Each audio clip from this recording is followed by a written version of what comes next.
আমরা এখন বর্তমানে আছি চট্টগ্রাম বিশ্ববিদ্যালয়। তো এইটা দেখছিলাম হলো টিকটক অনেকবার, তো ট্রাই করা হয় না স্পিড ব্রেকারের। এটা তো আজকে ট্রাই করবো।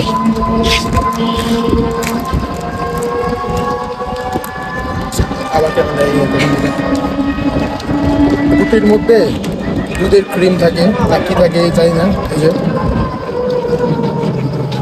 জেলি সিস্টেম আর কি।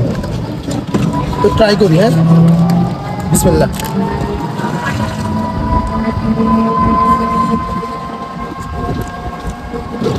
কেমন সাদিদ? এটা ড্যানিশ দুধ আছে না, ড্যানিশ দুধের মতো, বা ড্যানিশ দুধ না,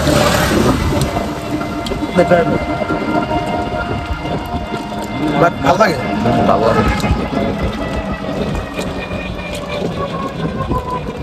টিকটকে ঢুকলেই সবাই জাস্ট এটাই ট্রাই করে, এটা কি এমন আছে। তবে আমি 10-এর মধ্যে 7 দেবো। ওকে।